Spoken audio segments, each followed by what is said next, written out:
Ich bin der Michael Hengst. Ich bin der Producer von Wild River Games für das neue Book of Heroes. Das ist das neue Rollenspiel in dem Schwarzen Auge-Universum.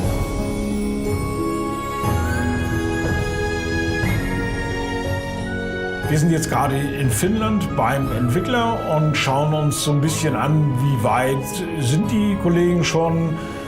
Wir sind zwar mitten in der Beta-Phase, aber haben einfach mal einen Tag gestört und schauen den Entwicklern mal ein bisschen über die Schulter.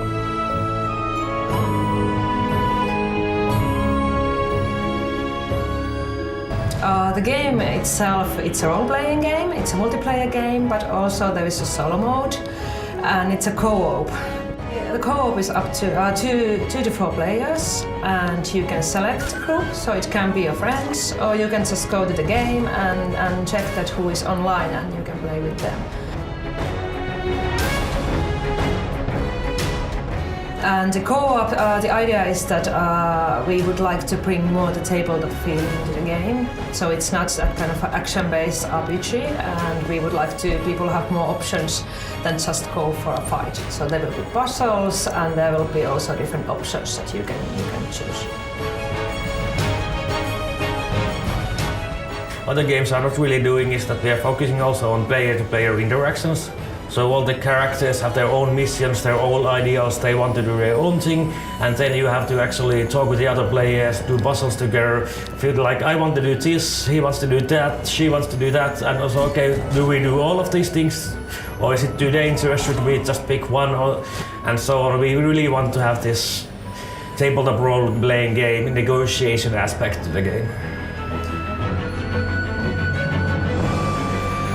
Originally we were making the game that we called Project Scoundrel. That was basically we wanted to make a computer game that was as close to a role-playing game as possible. And a part of that plan was to bring in an actual role-playing game system so that people would be more familiar with the game and it would have a more tabletop feel. And then we met a lot of people, and at some point we were offered the opportunity to work with the Dark Eye license.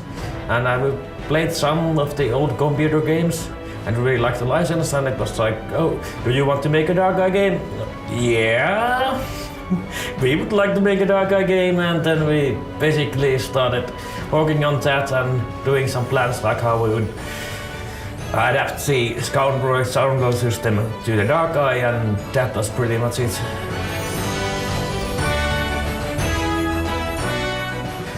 I think that one of the best, the best thing probably the setting and the world. It's so great, it's so deep and detailed, and there's so many interesting things, and the depth of the history and all the peoples and the races and everything have been so well made that it's been a real pleasure to work with a setting like that.